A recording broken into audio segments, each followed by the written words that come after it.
complot contre la République démocratique du Congo au Kenya. Qu'est-ce qui se passe au juste? Mes chers amis, mes chers compatriotes congolais, Balandidios Touesen Oyabiso, Bakongomani de père et de mère, Congolais de tata et de maman. Chaque fois et à tout moment, tu as awa pour que tu partages Nabino, to solola Nabino, Namaïgno surtout ezali koleka Namboka Nabiso qui est la République démocratique du Congo, pour que boye bamboka ezali wapi, tozali kokende wapi et touti wapi.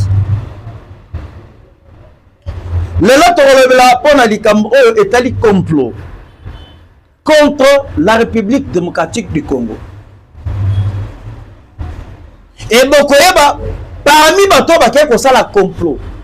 Basali complot wana namboka nini.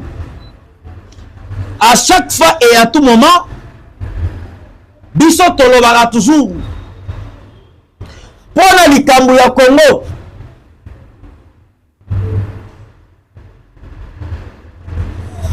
Katumbi, Joseph Kabila, Fayulu, Denis Sesanga, parmi les créateurs de complot.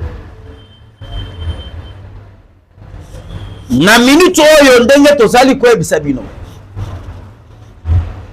Avant que Fayulu akende na Belgique, Fayulu bakutanaki na Kenya. Et pas monsieur William Ruto. Na Kenya esika bango bakutanaki. Bakotaki réunion. Avant que bango babanda ko brandur. Makambo oyo bozali koyoka ya ba déclaration. Likopa esalamaki na kati ya Kenya. Na kati ya réunion bango oyo basali. Ils ont suggéré sur deux plans. Le premier plan ezali plan politique. Oyo tozali kobenga plan ya négociation. Plan ya dialogue. Sur le deuxième plan. Le deuxième plan ezali plan il y a assassinat, il y a président Félix Tshisekedi. Et bon, bien, bah service à renseignement, bah yebi déjà makam oy. Mais ngai nazali mulobeli ya peuple. Je suis venu informer le peuple. Il faut que le peuple ayeba tout ce qui se passe. Namboka oyo yaye. Réunion wana basala kango clandestinement. Batoubaye baté. Avant, j'ai dit bien que avant que M. Fayulu akende en Belgique, basala ki réunion na bango na kata Kenya. Nde ba monter ba plan na bango, ba ke ko distraire ba Congolais. Ba distraire ba Congolais pour dire que basala ki biloko na bango na kata Belgique. Et moi je vous promets et je vous rassure, Belgique, basali en bonne relation avec la RDC. La Belgique a abandonné le Rwanda pour soutenir la RDC. Je ne pense pas que Belgique a conquis ça Kabila, Katumbi, Kakame, Katumbi, na Fayulu, Esika, na ba Denis Sesang. Basa la réunion na bango na kati ya Belgique. Réunion na bango basali yango na kati ya Kenya. Yango boyoki babimisi oyo ezalaki na mitema na bango. Balobi que non, pour que crise ici là na Congo, pour que kimia ekota na Congo, il faut toujours bakene na négociation directe ya dialogue. Tokende na dialogue na Kabila. Tokende na dialogue na Katumbi, tokende na dialogue na Fayulu. et ezali kolekelanga bato oyo bazanga soni objectif ya bango ya dialogue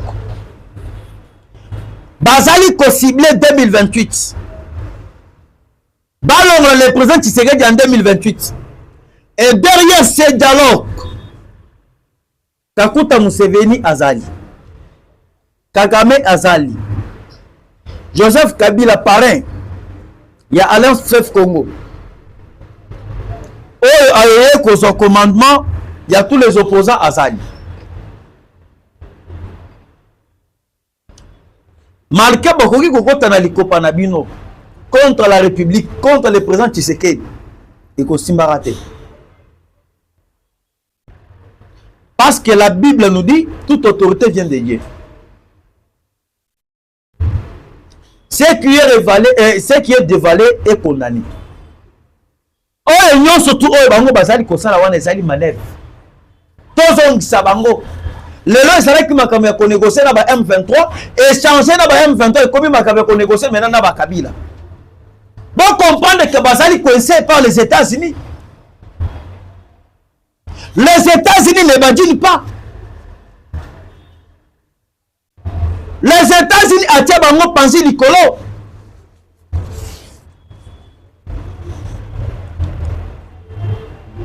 Yango de troye bisabino ke boko so solution. Avant que to kene na souk ya émission oyo.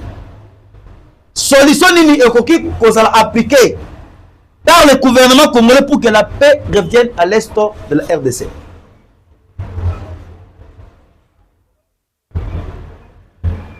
Là, on parle de Joseph Kabila et Katumbi. Mais Katumbi, c'est un ennemi du peuple. Katumbi azali munguna ya mboka. Katumbi azali mutu moko ya kozwa pena boko apandre. Ko condamné est à mort. Imaginez-vous, lorsque le gouvernement congolais est en train de chercher une solution adéquate pour que la paix revienne à l'est. Lorsque le gouvernement congolais a sali ba effort, il y a qu'à convaincre les États-Unis, il y a qu'à signer les accords avec les États-Unis pour que la paix revienne à l'est. Mais Katumbi est allé chercher l'administration américaine. Katumbi a koluka l'administration américaine, il y a qu'à corrompre bango, il y a qu'à imposer bango pour que ba annuler deal. Il y a États-Unis na RDC. Et là, on nous parle de M. Joseph Kabila.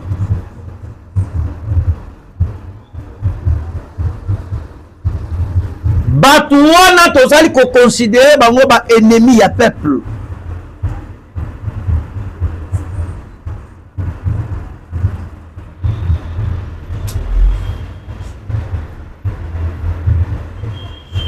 Bazali ba ennemi.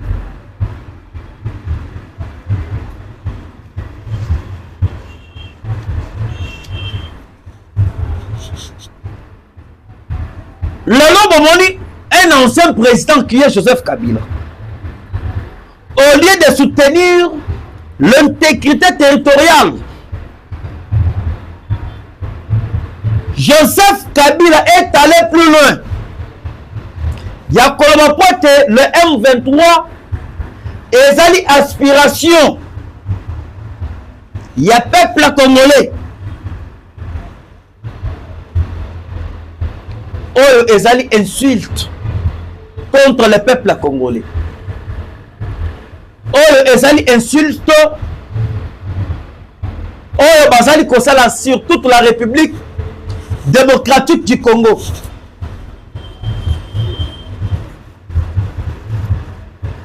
Bokoye basor ya bango nyonso wana. Ata bato basangani na Kenya wana basali ba région na bango. Bazali ba Congolais te. Lisanga ya Sénégalais, lisanga ya Rwandais, na lisanga ya Italien, Soriano Danyora. Keite Diane, Sénégalais. Kaname Kasebelenge, Rwandais, Soriano Danyora, Italien, Israélien, Zambien. Attends le lot basangani, bakosala eloko te. Parce que sur le premier volet, il y a complot dans bango balobi que non, ceux qui le président Tshisekedi animi dialogue. Bako déposer ba plan na bango. Et dialogue avec cet objectif, il faut bien même na d'autres méthodes. Comme le président Tshisekedi a dévoilé plan na bango, il y a mixage et brassage. Va changer maintenant méthode. Il y a quoi sous forme de dialogue politique. Mais lorsque il y a un dialogue politique, il y aura toujours des exigences. Il faut exiger. Bon négocier na biso. Bon négocier pe na nanga. Parce que il jamais pour sacrifier nanga. Et ça li dit na bango nyonso. Nanga katombi kabila kafayulu. Bazali batumako. Il jamais pas sacrifier nanga. Bakolinga mena balobela aussi kaya nanga ba plaider bayokela nanga pour que nanga kota pe na djil. Et lorsque nanga kokota nesko bokomona ba M23 nyonso wana ba Bertin Bisimwa ba Willy Ngoma ba ekozonga na kati ya armée. Ezali kaka même méthode mais bazo ko changer d'une autre manière. Et vous avez suivi le message de Massa Dabalos, l'envoyé spécial du président Donald Trump. Oh, ça dit conseiller, il y a Trump. Alors, qui dernièrement, il a grondé Cholet. Il a grondé Cholet dans Qatar. Ayebi Cholet que Babylone qu'on a bino wana toyebi yangote. Babylone qu'on a bino ya salité wana toyebi yangote. Babylone qu'on a bino bozali kosala. Pour le cas d'une méthode, il y a qu'on créer soit disant dialogue toyebi yangote. Biso toyebi kaka le gouvernement congolais, ba autorité congolais. Oyo basali bien établi pour na makambo oyo etali dialogue na négociation tebi binote. Et s'il faut que bino bokene ko dialoguer bokene ko kutana na ba autorité, c'est-à-dire c'est un message oyo les États-Unis d'Amérique ayebisi bango, les États-Unis d'Amérique ayebisi bango que soki ozolinga makambo oyo etali négociation cohésion nationale bokende ko se renseigner na kati ya Congo, bokende pa Eberan a consulté bino.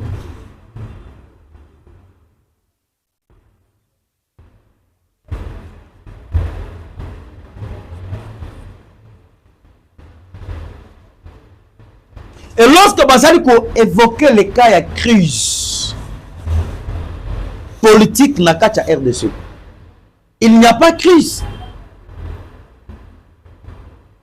Crise, oh, maman, va salir la crise sécurité.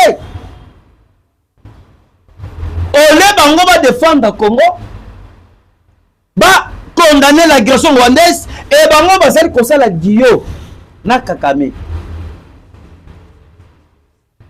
Je mets ma main à couper. Mukolo oyo fayulu akolobake Kakame azali ko agresser Congo. Na kokata loboko nanga.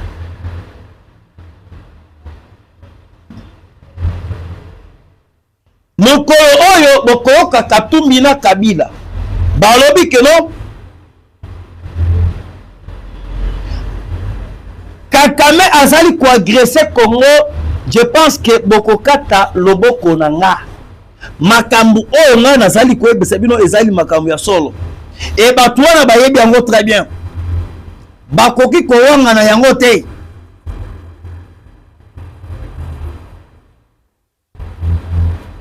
Et les lobes comme mitilengana. Bazangi esika kokende parce qu'ils ont compris que Tshisekedi d'azali phénoménal. Fachi dengue amemi bango da dimension ya likolo. Babane ko satanga te. Bantabaya ya ngulu ya Kakame na bakakuta Museveni bana bibole. Batindaki bango ba piaka minéraux ya Congo, batindaki bango ba ya ko infiltrer Congo, croyant que Congo ya kala ya bango ezali Congo ya lelo.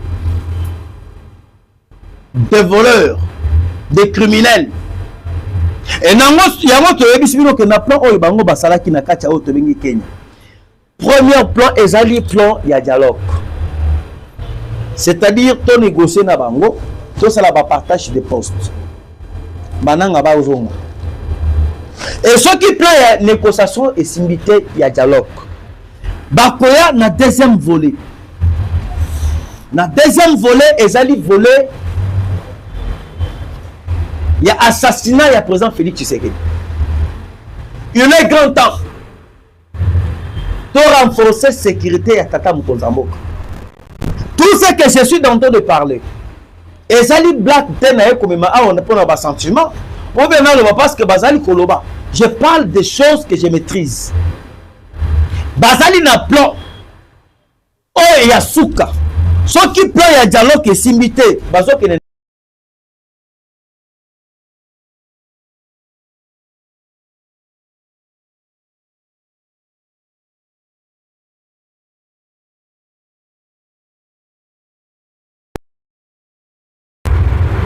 de renforcer la sécurité n'a fait Congo.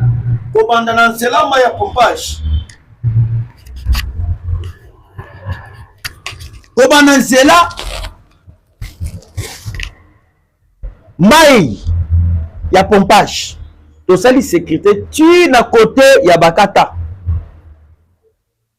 Nous plan ya souka bango wana bazali na. Baby que pour revenir au pouvoir sur le plan de l'élection. Ata ndengeni mi peuple a copé sa bango confiance té.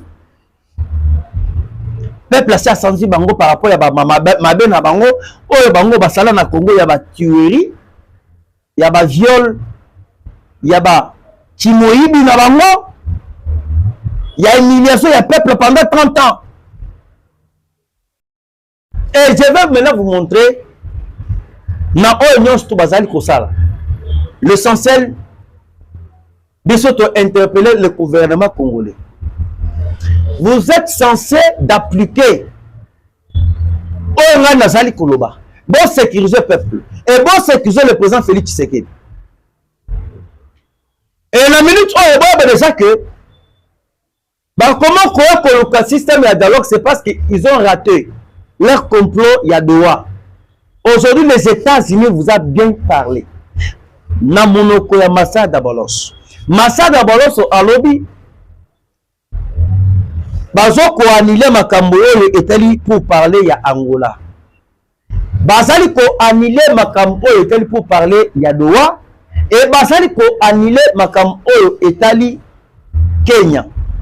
Lui-même les États-Unis d'Amérique. Azali ko récupérer contrôle ya makambo nyonso.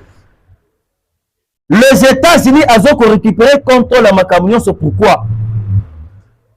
Les États-Unis d'Amérique avaient qu'à comprendre. Système que Tindika Tchakal. Bango Bazali ko avantager. Et Batu O Bazali ko avantager. Et Zali ba européens. Maintenant, quoi faire les États-Unis à déjouer? Bango a récupéré ma solo à négociation na maboko na ye. Et lorsque les États-Unis ont récupéré, yango boyoki nanga leli, nanga lobi que non, ndenge tozali wana, ngai na kozonga simate. Ngai na ko continuer, ya kobunda, ya kobengela Tshisekedi au pouvoir. Oye kindogite. Nanga komi na suka. Pour que bino bo comprendre que nanga a komi na suka, to se rappeler na histoire ya Savimbi. Na histoire ya Savimbi, Savimbi a sala 30 ans. Il y a ça la rébellion contre Eduardo Santos. Même chose que la RDC. Et Savimbi a été appuyé par les Zaïre à l'époque, Joseph Mobutu. Savimbi a été appuyé par quelques pays lointains d'Afrique. Nous avons la Namibie, l'Afrique du Sud, les Zaïre,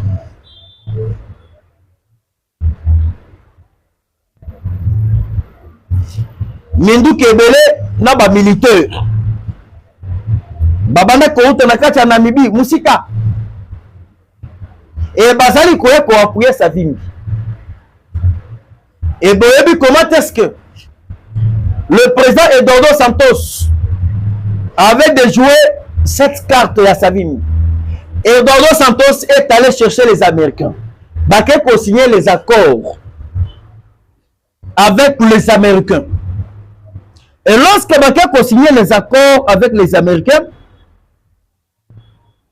Binonyo Sobo et l'histoire, Ndenge Makambo Eleka, Savimbi a été neutralisé. Et lorsque les États-Unis parlaient, Makambo est allé retrouver la M23, retrouver la rebelle, Savimbi Azalaki à la tête. Savimbi a yokate, Savimbi a banda ko s'entêter contre les Américains. Regardez comment est-ce que Savimbi, histoire naïe ici là. De même sorte qu'aujourd'hui, on vous parle de M. Corneille Nanga. Savimbi Bazala qui a mandef ebele. Savimbi a collé qui mandef ebele, le col Ndenge Nanga pe a collé mandef ebele à permet. Savimbi a été abattu par les Américains. Le nom Nanga ba lobby que non Nanga a retiré Batnaï. Les États-Unis ont la possession, il y a partenariat avec la République démocratique du Congo. Nanga sali ko s'entêter. Nanga lobby que non, je suis sanctionné par les Américains. Depuis 2018. Je suis censé continuer la rébellion. Moi, nazali ko sakana na moto. Bokoye ba sort. Ya Nanga. Ndenge na uchi ko betele bino du solo, l'Angola était soutenu par l'Afrique du Sud et Namibie. De même sorte aussi, Nanga est soutenu par le Rwanda, le Kenya et l'Ouganda. Et moi, que Savimbi pe azaki na confiance na ba partenaire international à cette époque-là. Avant que vous dites pourquoi le baza batunanga ba ko soutenir nga. Et le lot comme Savimbi a koufate. Le lot Kakame aujourd'hui Nanga vous parle que non, je suis avec le partenaire bazali ko soutenir nga. Vous voyez que l'histoire va se répéter encore ici en République démocratique du Congo.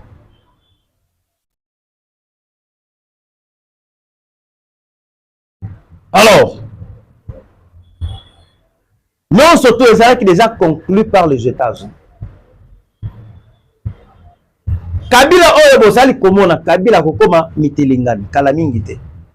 Kabila sera aux arrêts parce que na ali makambo zali kokende les États-Unis d'Amérique insistent toujours sur le respect de l'intégrité territoriale de la RDC. Lorsque Bozali Koyoka déjà qui attaque bandi contre Joseph Kabila dans le Sénat, attaque quoi les alliés pas battre, attaque quoi les alliés déjà maintenant pour n'a livrer dans ces pays. Comme preuve, Boyoki déjà makamwa humilité, il y a humilité. Makamwa humilité et ça déjà en cours et ça sera traité. Et Bissot aussi n'est pas Sama Lukonde, à ne pas négliger ces cas. Sama Lukonde, peuple congolais, a sali cause la bonne humilité à Joseph Kabila. Et ce qui boboy la humilité à Kanabe Kaseberi, c'est-à-dire que vous êtes complice avec les ennemis du peuple. Batou Basali conseille le chef de l'État, le pot de banane, a glissé à Kouya. Ndabatu oyo bino bozali ko protéger, ça ne sera pas du tout propre. Et biso tozali ko senga et pas ya ba de tata et de maman. Toza la liste likolo ya liste. Que personne ne vous trompe. Histoire ya nanga sera histoire oyo tokokanga pena libela et tikali souvenir ya ba Congolais. Le président Tshisekedi avait terminé la guerre de l'Est. J'ai dit et je vous remercie Tokotana Nabino Mbalasima Bye.